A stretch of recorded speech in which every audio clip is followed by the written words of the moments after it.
When did making plans get this complicated? It's time to streamline with WhatsApp, the secure messaging app that brings the whole group together. Use polls to settle dinner plans. Send event invites and pin messages so no one forgets Mom's 60th. And never miss a meme or milestone. All protected with end-to-end encryption. It's time for WhatsApp. Message privately with everyone. Learn more at whatsapp.com.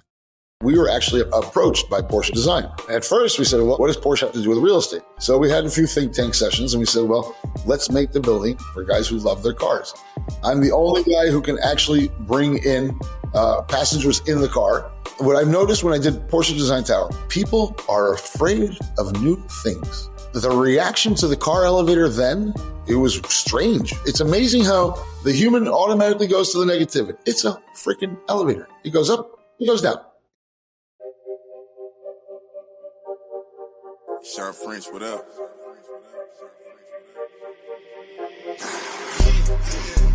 This one's luck, I let the pain inspire me. I put my all in everything I'm doing. Up until it's done, I'm me for the entirety. I put in overtime, I be working. Just know I'ma go for mine, cause I earned it. They watching, I know it's time. I confirmed it.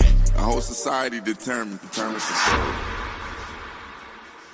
What's up, everybody? Welcome back to another episode. I am your host, Shawn French. Today, I have with me an amazing man, a businessman that's changing the face of South Florida living, the president of Dezer Development, Gil Dezer. What's up, baby?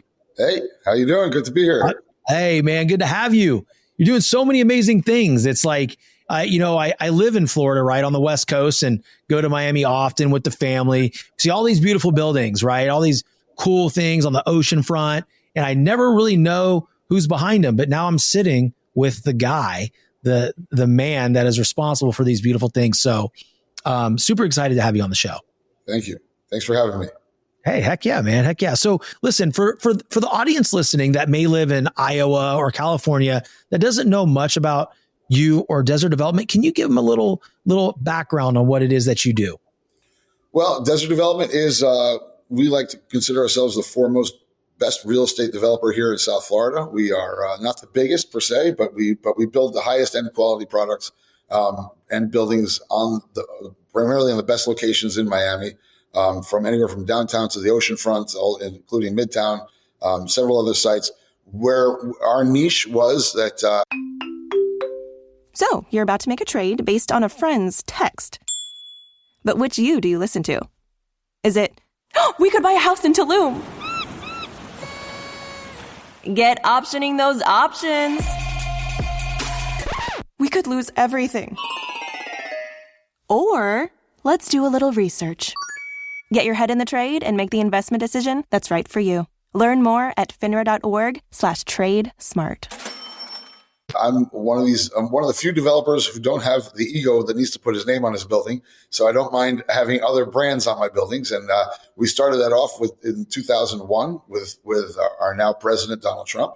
We had tremendous success with Trump Towers. I built 6 Trump buildings here on the beach, over 2,000 units, Trump units.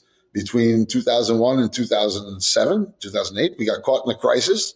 Like everybody else did, but we were the first ones to be able to pay off all of our loans through selling units, and that really paved the way for us to do a lot more new business, and everything worked out. I mean, if you Google it, you'll see in 2011 we paid off $475 million of construction loans by selling units naturally, and we invited Donald Trump down, and we did a mortgage burning ceremony at the Trump Royale building. It was very nice.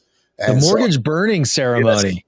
That's pretty wild, man. At that time, I mean, if you remember 2011, it was a disaster, and everybody was dying left, right, and center, and we were the only ones who were doing well. So we wanted to make it known, and we made it known. And what that did was open the door to many, many other opportunities for us. We had banks started calling us to help work out some of their bad stuff, and so we were able to take that over and made money with those things. And so, but it also paved the way for me to get the first construction loan post-crisis on the Porsche Design Tower. That was in 2012. So we started that in 2012, finished it in 16. And then I did the Armani Casa afterwards. In between, I'm doing Baccarat Tower downtown. We did the, what's it called? in Midtown. We did the Hyde in Midtown. Yeah. I also right now have a project up in Hillsborough with Rosewood. So we're doing a Rosewood Residences in Hillsborough. So we have a lot on our plate, and we have a pipeline of many more oceanfront projects to go, as well as we bought the Intracoastal Mall here in North Miami Beach, which we got zoned for 2,000 units, 8 buildings, 500,000 square feet of retail, massive project. So we've been working on that daily. That's a big logistics thing. So the answer is, if you don't know who I am, now you do. I love it. No, thank you for that. I always like the guests to go through a little bit about their background and what it is they're doing to give the audience more context coming from my guest. The one thing that there's many things that as you're going through that are hitting me, but the one that I really want to focus on is your ability to, like you said, drop ego, right? And these brand partnerships are massive. So there's not a lot of developers, like you said, that are okay with not having their name on the building. So how did you work your way through that? Because to me, that is genius and it's disruptive, but it is also necessary. Well, we started here in Sunny Isles Beach in '99 ourselves, meaning our own project, and it was taking a bit to get some traction. Sunny Isles Beach was not the desired spot back in '99, 2000. There were still lots of motels here. There was little retail to speak of. It wasn't the greatest place in the world like it is today to live. Don't forget, 25 years have passed, so everything's changed. So when we started, we needed to kind of put our mark on the map here, and we found that the Trump organization was looking to do something. Rinse takes your laundry and hand delivers it to your door, expertly cleaned and folded, so you could take the time once spent folding and sorting and waiting to finally pursue a whole new version of you. Like Tea Time You. Or this Tea Time You. Or even this Tea Time You. So did you hear about Dave? Or even Tea Time You. So update on Dave. It's up to you. We'll take the laundry. Rinse. It's time to be great. They were actually about to sign a deal with what is now Continuum on South Beach. And we stole them away from the Continuum project, saying, look, we can do more than just 2 towers here. We can do all these extras. And so Trump liked that, and he loved the location. And so that's where we signed up with them. And what I realized was branding brings you a level of awareness that you cannot buy. We were in the press everywhere at the time. Trump was on television every Wednesday night as The Apprentice. So we had our own advertising on Wednesday night for an hour. And it was, and the press and all the PR that we got out of it was something that we just couldn't have bought, or if we would have tried to buy it, it would have cost, tens of millions of dollars. So it was easier for us to go through this licensing route and getting all the attention and credibility from that way, and really putting Sunny Isles Beach on the map when Trump came down. And like I said, we did 6 buildings, 2,000 units, and it worked well. And so when I saw that was doing well, then, brands started coming to us because we were the only ones doing it at the time. Trump was the only brand on a condo. Hotels were starting to get into it, but they didn't know how to. Each conversation I had with the hotel brands was difficult. They wanted to create their brand standard, and they didn't know how to do that in a condominium. But they've since figured it out. But so when we started talking to other brands, and we were actually approached by Porsche Design. And at first we said, well, what is it? I'm a Porsche fan. I love it. It was my first car. I had a Porsche 944, but I also it was a big disconnect for me. What does Porsche have to do with real estate? So we had a few think tank sessions, and we said, well, let's make the building for guys like me, for guys who love their cars. And my personal apartment, I built in the Trump Palace building. I did something that nobody else does. I took the first 3 floors of the building and I made like a townhouse there in the building, in my, and I have it connected to the garage. So I have a 29 car garage attached to my townhome in the building. Everybody who comes to my house, they drive in through the garage. I walk right into the apartment. I don't go through the lobby. I don't go into an elevator. And everybody's like, oh, wow, that's amazing. The level of privacy you can have of pulling into your own house without having to see a valet or security. So that was the inspiration of the Porsche Tower. I said, let's bring a way for everybody to bring their car up to their unit, not have to go through valet, not have to be in the elevator with people, And that's really what the net result. We did it initially because I said, how cool would it be to have your cars in your living room, right? And that was the initial concept. But the buyers bought for the privacy aspect, believe it or not. A lot of the buyers said, oh, we can come and go without asking for assistance, just like a single family home in the sky. So yeah, I mean, that tower, what for the audience, he's referencing the Deservator, right? So literally, it's registered with that Deservator, so it'll read your car plate, correct? And then it brings you in, and then it takes you up to your residence and parks you in the living room. And the reason why that's important is, as you mentioned, the privacy. There's some high profile people that live in this building, and like, look, if they want to go get a coffee in their robe or whatnot, they get in their car and they just go. They don't have to deal with that kind of stuff. So that's disruptive thinking. That's amazing. And more disruptive, specifically coffee, you can have it delivered to your apartment, room service from the restaurant downstairs. So, good Lord. But no, it's exactly it. Who wants to get dressed up to just have to leave the apartment for 2 seconds or whatever the case is to run outside? Yeah. It's like a single family home. You just jump in the car, you go out. You don't have to ask anybody. You don't have to call a valet. You don't have to wait for a car. You don't have to, any of that stuff. So we changed the way people live. And we did it with the cool factor in mind, but really what the net result was that people really enjoy the idea of being able to come and go as they please. And of course, with making these apartments being sky homes, we have everything that you would have in a typical single family home. So I'm the only developer who puts swimming pools on every single balcony. Nobody else has done that in Miami. I don't know why, but I'm the only one who's done it. They're expensive. That's probably why. Probably. Yeah, probably why.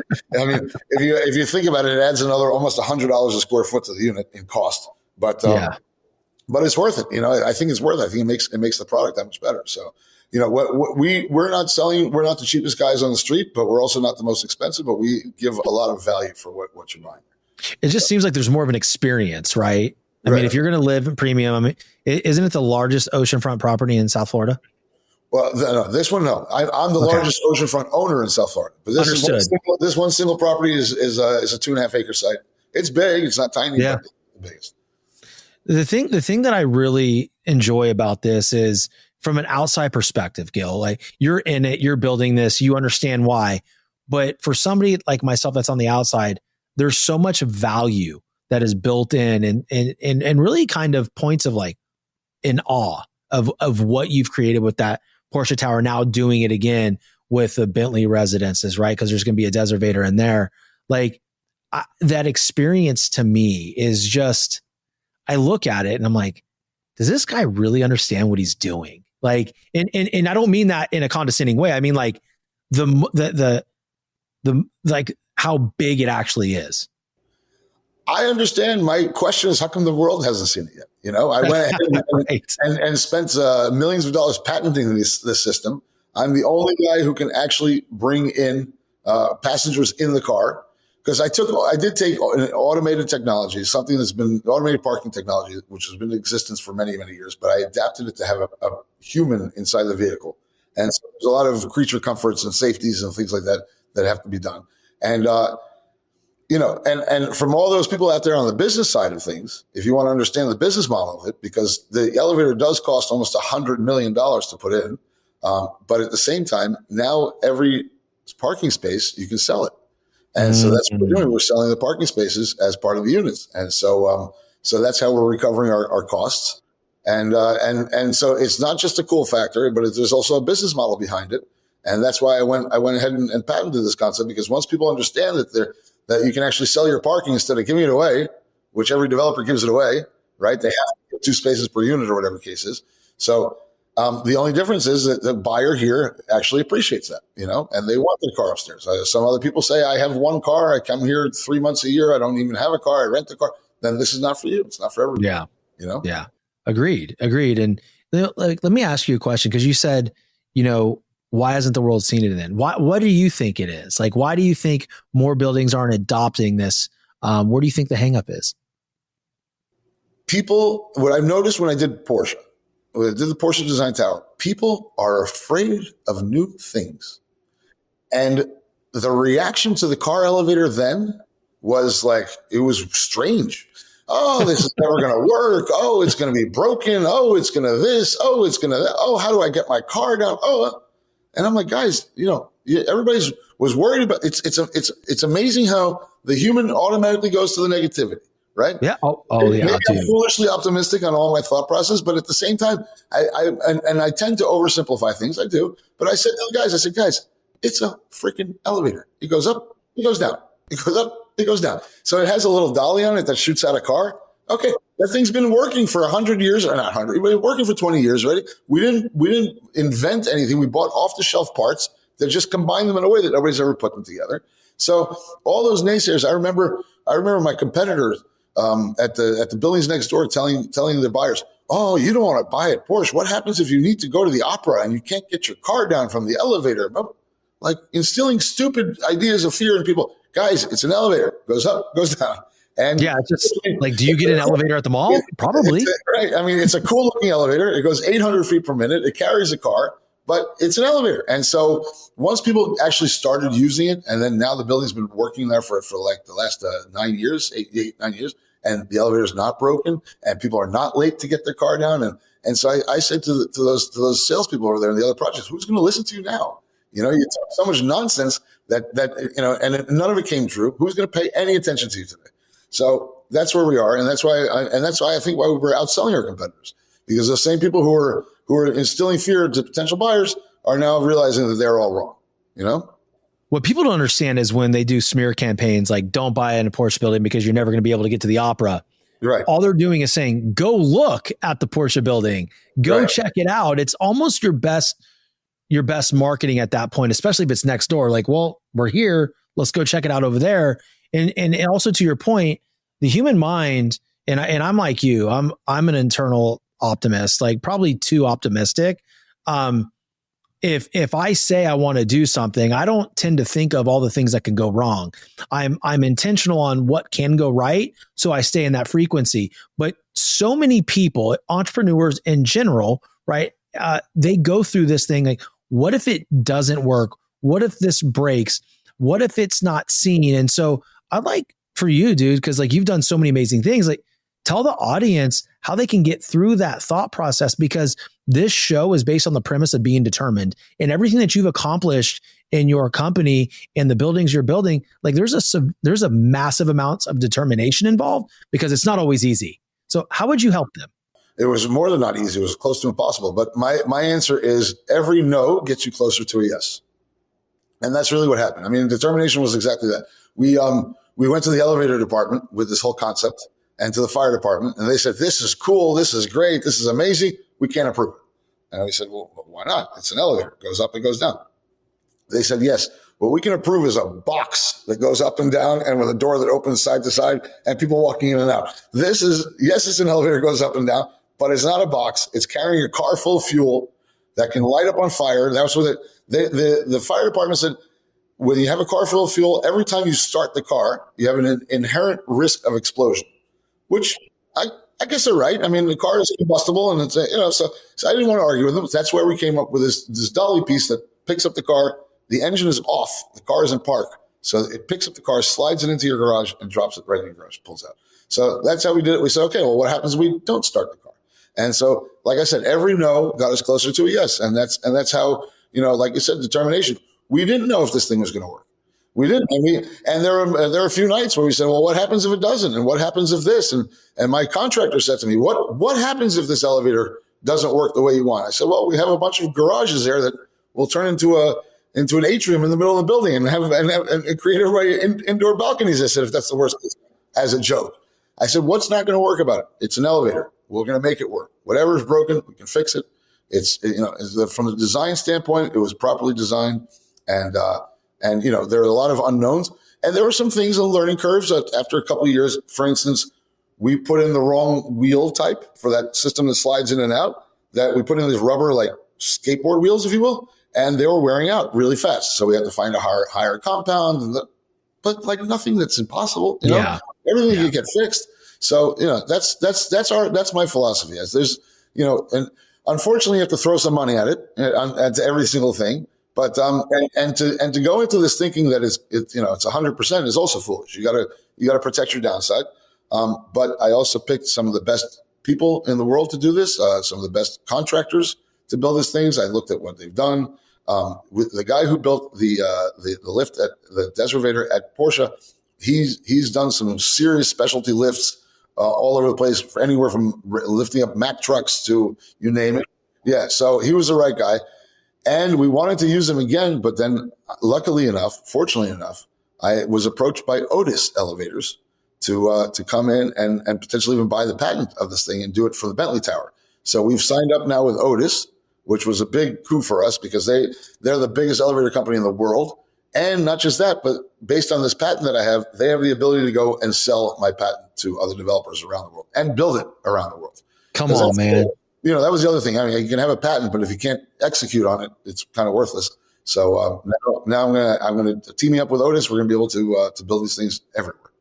I love the expansion, right? And I love the fact that you're talking about, really the team that's built around you, the best in the world, the best in class. And then the most important thing that I want the audience really to dial in on is, there was a lot of adversity at the beginning stages of the Dezer, constantly getting denied. But what they did is they found the solution on starting it, right? So there's always a solution, right, Gil? It's like, okay, if this is the issue, how do I calm the mind down? How do I take the emotion out of it? Okay, if they're worried about it starting there and combusting and starting a fire, well, how can I remove that from the equation so that's not the argument anymore, right? And I just think that more entrepreneurs really need to rewind back and listen to that portion of this episode again, because it's not about convincing people that you're right. It's about finding the solution to take that one part of the equation completely out. When it comes to what your family eats and drinks, you know your choices matter. You're the expert because you know what fits your life. And getting it right starts with good information. That's why America's beverage companies are sharing more information about our ingredients at goodtoknowfacts.org. No spin, no judgments, just the facts straight from the experts for more than 140 beverage ingredients. Visit goodtoknowfacts.org. You'll never be able to convince people because they're, go talk to a Democrat and try to tell them that Donald Trump is great, right? Never going to happen. But you'll never be able to convince people. But at the same time, if you work to their format and to the way they want you to do it, then you just got to fit in their box. At the end of the day, these guys are just doing their job. So when they say to you, "Hey, I can't approve this because it's out of my wheelhouse," I said, well, how does something like this get approved? I actually went to UL, the UL Underwriters Laboratory, that little circle you see on there. Okay. Went to them and say, hey, I understand you guys do one-off elevator approvals. And so we were able to sign up with them, and they were the ones who did the approval system on behalf of the city. And it cost a couple $100,000 extra, but it's UL, so it's like the real deal. Of course. Yeah. So now insurance-wise and everything else, I got a proper system in the building. And everything, you just have to ask the questions, and every no gets you closer to a yes. Yeah. I used that philosophy my whole life. And that's important, right? Because we can say every no brings you closer to a yes, but until it's articulated just how you articulate it, people listening, they can't really connect it. But it's like you literally went through multiple stages to get this thing approved. You found the people that you could team up with. You found the right solution, because if they would have said yes, maybe something would have happened, right? They said no, and you put a bigger team around you. Yeah, it costs not literally a few more dollars, but you know what I mean, a couple $100,000 more. But now it's right? And now you sold to the elevator company, and now you can go throughout the whole world and sell the patent. So, man, like that's pretty big. But that's because you kept going. It worked.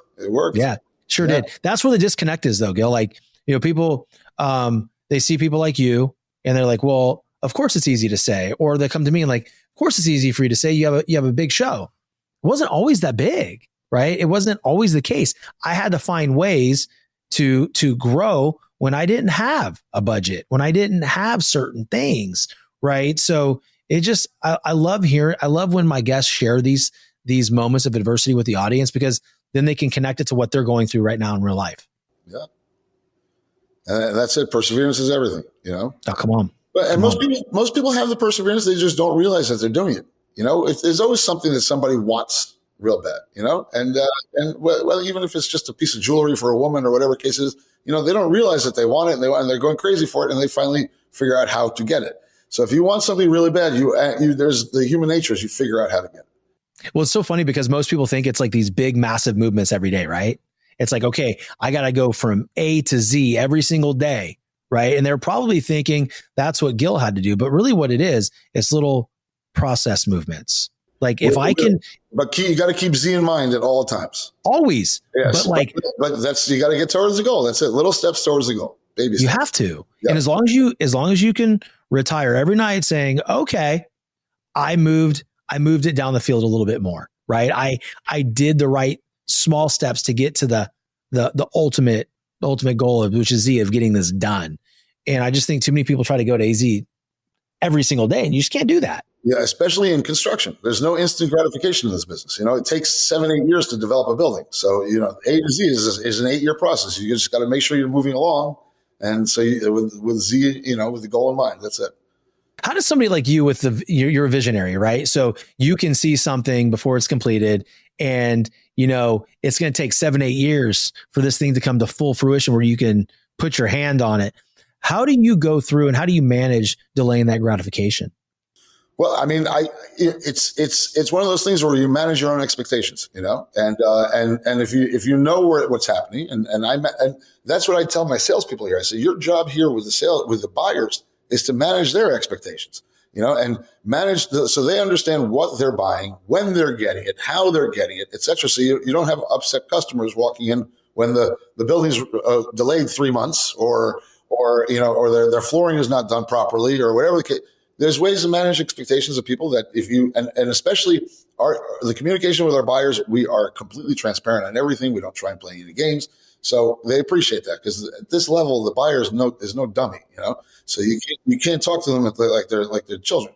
So we're transparent on our timelines, on our thing. And we also, my buildings come in on time and usually on budget. So we know what we're doing. But managing my own expectations and saying, okay, this is the process. We create timelines. And so we have schedules that we keep on a schedule of, I have to sell so many by this time. I have to close the loan by this time. I have to start foundation this time. And we keep on that timeline. And we keep on pricing also, which is very important, keeping the costs where they are.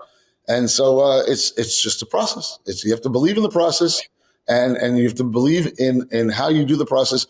Cutting corners in my side of the business is a big no-no. And you just maybe have to take a little extra time or a little extra money, but you got to do it right. Because I've cut corners on other jobs before and you pay tenfold later on. And so I don't do that anymore. I'll pay 2, 3, 4% more right now, but I'll do it one time, one and done. It's done, right? Because cutting corners is going to cost you more. I'm the only developer in Miami, the only one. And it was based on an experience, but the only one who uses in the entire building mold resistant drywall, which is, it's a drywall that only 2 products sell it. There's 2 companies that sell it. They take the paper source off the drywall. So there's no source for the mold to grow on. It has an actual fiberglass backing. I'm the only guy in Miami to do it. Why? Because in one of my buildings, I had a $12 million mold rip out that I had to, it's Miami, you're under construction, it starts raining, this, that, the other thing. And so we had to rip out for $12 million, no insurance on that. There was nobody paying. So that hurt. So I said, hey, if I'm going to buy a $10 million drywall package and I can buy it for $10.8 million and get the mold resistant, fuck it, I'm spending that money. I love it, man. It's about learning the lesson, right? Yeah, it's learning the lesson. Learning the lesson. And so you almost have to go through it to get stung to go do it. But what happens at the end of the day is I have the best quality product out on the market. And it's not, you'll never get mold in my buildings. And we actually, in a way, tested it, not trying to test it, but one of our residents left her tub on with the hot water running for 4 months. She came back she came back because it was her second home. She opened the door to the bathroom. It was a steam room in there, right? Complete steam. The mold grew on the cabinets, but not on the walls.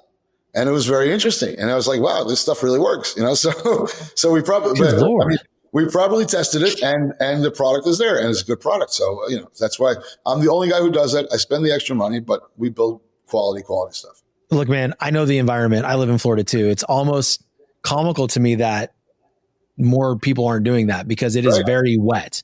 Yes. Especially, I mean, it's wet. But it's more expensive too. It's 10 to 10. It's almost 10% more expensive, and people don't want to spend that money. Wow. Especially those home builder guys who are knocking out these homes at 100 miles an hour. They can't. That 10% is their margin. Yeah. So hell, I live in one of those. Yeah. And you know the issues. I have friends who tell me the issues all the time. Water leaks. Man, they throw them shits together quick, bro. Yeah, that's the game. You have to. But when you're the when you're the homeowner building it, you're like, sweet, 7 months. This is great. Right. What quarters are we freaking skipping here, man? Right. You learn it on the walkthrough, right? It's like, well, this is wrong. This is wrong. Like, shit, I was dealing with things for a whole year. And if they managed your expectations before you walked in, that might not have been the case. You might have accepted some wrong or accepted some of this or, some other way. Oh man. Yeah. It was a journey, my man. It was a journey. Sure. Hey man. That's the unfortunate part about home buying today is that the builder leaves off, the unit owner gets the stuff, has to finish it out themselves. They're not contractors. They don't have the headache. They don't have the bandwidth to do this. They're going to work every single day. And so we noticed that a lot of buyers would come and they'd be so happy at closing. And then 3 months later, they'd be all pissed off. Why? Because I haven't got my flooring permit. I can't get my shades installed. So we really hold their hands and help them with that stuff because it's not just the buying experience, it's the living experience. We want it to be good. That's the one thing that I found interesting because I was doing some reading and I noticed that you stay really close to your communities post closing. And that's brand, right? That's collaboration with the homeowner. I mean, these people are paying a lot of money for these properties. It's just, to me, it just makes sense. To me, it's 100% reputation. I created a brochure. I want these people to live the brochure. When you turn these buildings over, you give them to a bunch of lawyers and doctors that they don't know how to run a building. They're all nice people, of course, but they don't know how to run a building and they need that little helping hand, just to carry them through. And believe it or not, they appreciate me. They appreciate me on the board. I have, because I'm sit on several boards, I understand what costs are across the different buildings. I know which vendors to call. Hey, this guy's expensive here. Call that guy there. And then we go to vendors with purchasing power. I said, hey, I sit on 8 boards. You want to do a building? You want to do 8 buildings, or you want to get one contract? So they really appreciate that we can push these guys on the price, get the best prices, the best service, and that's where my value comes in. I hate the board meetings, but I know it's like I got to do it. This is my baby, my building. I got to keep my reputation up, and so that's why the living experience in my buildings is second to none. And at the Porsche Tower, it's a hotel. You're living in a hotel. You have full hotel services from restaurants to spa to everything you can ever imagine. You just don't have transient guests, and people love living there. They love it. They don't Super even cool, man. Yeah, it's great. Yeah, you said something. You said, I'm selling a brochure. Yes.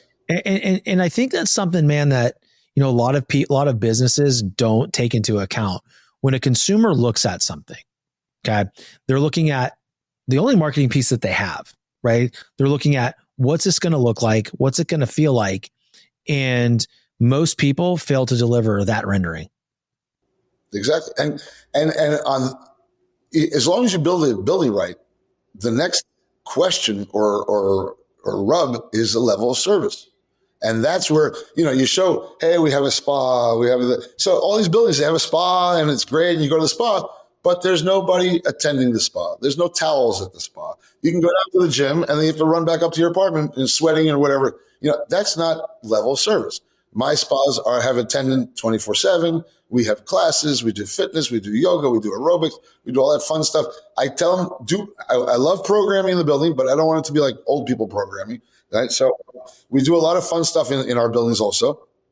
From Valentine's Day to this day, all the Cinco de Mayo, every one of our events, I told management, every event has to start off with a drink.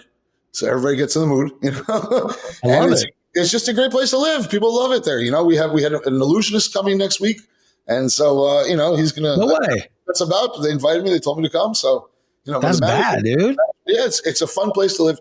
with all the at the Porsche Tower, all the apartments are priced between, with the majority are priced between $5 and $8 million. So it's the kind of place where you want to know your neighbor. You want to get to know your neighbor. But if you don't want to, you also don't have to. You know, I mean, you can go to your own swimming pool on your balcony or ride up and down the elevator without seeing anybody. So, but everybody being in the same kind of socioeconomic level, it's a great kind of clubhouse over there. And that's what they love. So awesome. That's so awesome, man. I need to come over and see it. You should definitely. I'll take you for a ride. Yeah, man. We'll definitely connect, and we'll have to do that for sure. As we land the plane, I want you to talk a little bit about the Bentley Residences. I know we've mentioned it, but I really want to give this opportunity for you to talk about it if you're open to it. Just, you know, and give the audience a little bit of information of what's to come. So I don't like saying this, but it's the truth. The Bentley is the Porsche Design Tower 2.0. And everybody tells me, don't call it 2.0. It's its own thing, but it's really 2.0. It's the few mistakes we made at Porsche, we bettered over here. The biggest mistake we made, which wasn't really a mistake, but we found that our buyers require more than 2 parking spaces. We're selling 3 and 4 bedroom apartments, and some of the buyers have, you know, older kids, and there's 4 drivers in that house. And interesting. And the 2 parking spaces was not enough, believe it or not. So at Porsche Design, we did every unit has the 2 parking spaces. At Bentley, we did 3 and 4 car spaces with the units. And that's been a tremendous success. We actually had a lot of Porsche buyers moving over because of that, because they just needed the extra space. So that was one correction we made. Second correction, we were gung-ho about the swimming pools on the balconies at Porsche, and we put them in, was not the ideal location of the balcony. It's still great. It still works, but it does block a bit of your ocean view from the living room. So we didn't want that to happen this time. So this time we moved the pool over to the side and we sunk it. So now you have a sunken pool. Yeah, and we figured out a way to sink it without ruining the ceiling height of the guy next door. And engineering, you know, again, pushing the architects, we got to do this, we got to do that. And we figured it out. And so now we have a sunken pool on Bentley on the side. And those are some of the major changes. We also did a balcony it's a 3-sided balcony. You have to see it to understand it. Bottom line is it traps the wind. So we have 1,500 square foot balconies that are windless. And I show people by going outside and I light a lighter to show them how there's no wind on the balcony, even on the windiest days. And so that's made the outdoor balcony space extremely usable. Because in my other towers, I got to be honest, especially in Armani, when people tell me I left my cushions out and the wind blew and I came back the next day, you know, and so, and it's real. I mean, it's real. People need to pull in and pull out the cushions, which makes you think twice about going outside. And it's not, you know, just unless you have staff in the house, which people don't in these little apartments, you know, it's not going to happen. So we created an area where you leave the cushions out all the time. And it's a windless outdoor space that people are going to be hanging out there all the time, I think. That's some wild shit. What are the semantics on that? How would you be able to block the freaking wind? It started at Porsche. We had funny thing. So we had one of the Porsche design guys came to Miami, stayed in my hotel, and he was on the balcony of the hotel and he couldn't light his cigar because of the wind. And he said, can you put on top of the balcony rail, can you put a piece of glass so I can block the wind? And I said, you can't do that because then it's considered interior space. And that changes all your stuff. But we can maybe add a few panels of glass here. And we did it at Porsche where we added 4 panels of glass to an area that literally blocked the wind. And the area was a 10 by 10 on the balcony. And if you go to the Porsche, everybody hangs out in that area because you can just hang out there. And I said, well, if this is working so well, let's blow out the whole balcony and do it that way. And so by adding an extra layer of skin, here, maybe you can actually see it here. This is a whole layer of skin here added to the building. So you can see the balconies in here. And so each one of these balconies is tucked in there. And you can't really see it, I guess, over there, but each one of the balconies is tucked in there and you can, and it blocks the wind. It's incredible. It's really incredible. Yeah. It's just, everything is so innovative, man. It's exciting. It's, you know, if I'm a resident that's moving into one of these things, it's an exciting experience. Right. And I think it's just bringing, we have to change it up. We have to change it up. There's been hundreds, thousands, tens of thousands of apartments built in Miami. Everything's the same. Everything's the same cookie cutter. You know, I said, how are you ever going to sell in the world where everybody's selling the same crap? So we gotta come up with something extremely unique and innovative, and also something that I would like to live in myself. That's my other side. Is I can't sell something that I wouldn't want to use it myself. So yeah, I wish more people were dialed into that. Like, hey, would I buy this? Would I, tell my mother or my grandmother, like, hey, absolutely, go buy that. People are so interested in turning a quick dollar and cutting costs wherever they can, so the margin's larger. What you're doing out here is creating an experience, something that you would also live in, and the results speak for itself. That's the idea. Yeah, man. Well, I look forward to getting over there and meeting you in person. We'll definitely have to have a drink, and you take me up and down the elevator. But it would just be great to connect with you in person. And I'm super, super excited to see the project to its entirety and just really dive into more things that you guys are doing. I'd love it. I'd love to host you here in Florida and to check the elevator ride is cool, but at the end of the day, it's an elevator ride. It's an elevator ride. You're sitting in the car. It's a little bit unique, but what happens is the cool factor goes away after the first 10 times. And then you start thinking, how did I live my entire life without this thing? And that's what happens. It becomes a necessity, Well, the other thing too, is like, I'm like working through this and laughing because I lived in a high rise on a river in Fort Myers. Okay. When my wife was pregnant with our youngest. And when we bought it, we were super excited because we had a nice view. I mean, it's Fort Myers. And it's Fort Myers, it's the Caloosahatchee River. I mean, it's the best you're going to get where we are, right? Unless you're on the beach. And I don't want to be there. Not in the Gulf. But the first time that we went grocery shopping, Gil, I hated my freaking life, dude. I'm sitting there in my vehicle. I'm like, all right, cool. I'm like, fuck. How am I going to get this up? I'm like, so I got to go 5 trips up and down an elevator to get my groceries up there. Finally, I got a cart, obviously, and did that. And then I was like, nope, we're doing Instacart. I'm not doing anything, but that, and the valets of the building should be helping everything out. But with a Deservator, you go right up, you pull it out. I felt that too. I had a water leak in my place and I had to move into an apartment. So I moved to Fisher Island, which I thought, Fisher Island, fanciest address and this and that. Yep. There's like 25 units per building or 40 units per building, something really small. We got the insurance paid for this mega unit that we were in and everything. And same thing. We got there with groceries or something else. And we're like, hey, there's nobody here to pull it out and no service in this place. And we're like, what kind of nonsense is this? Fisher Island, address in the world, and there's no service in the building. So I made sure that in my buildings, if you show up to the front door and there's 6 guys on the car and with bottles of water for you and everything else that you need. Yeah. And it's just amazing. It's amazing. We really, I believe that operating it in a 5-star level adds as much value as the real estate itself. And so that's why all my properties are really run like 5-star hotels. Love it, man. I mean, that's a good experience, right? For the residents that are there, they really feel that hey, look, I'm on vacation here, right? They're paying maintenance $6,000, $7,000, $8,000 a month. And the fact that they get free water makes them happy. It's almost comical, but I get it. Yeah. I get it, man. That's awesome. Well, look, thank you so much for coming on, talking about what you guys are doing and providing the audience a different feel of things, right? I haven't had a developer on before and this is really cool direction. And, I'm excited to be able to get this out and to educate everybody on desert development and what you guys have been doing. So much appreciated, my friend. My pleasure. Much appreciated. Thank you. Well, listen, everybody, if you got something out of the episode, which I think you did, share this episode with a development expert, share it with someone who loves cars, share it with somebody who loves luxury living and loves luxury living in South Florida. And if you're looking to relocate, now you know where to go. All right. So contact Desert Development. Their website will be in the show notes. And until next time, guys, stay determined. Shawn French, what up?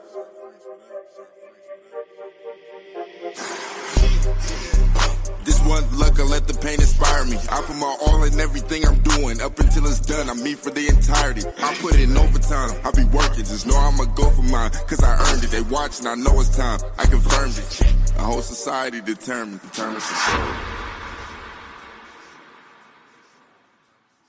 Next up is a little song from CarMax about selling a car your way. You wanna sell those wheels, you wanna get a CarMax instant offer. So fast. Wanna take a sec to think about it. Or like a month? Wanna keep tabs on that instant offer. With Offer Watch. Wanna have CarMax pick it up from your driveway.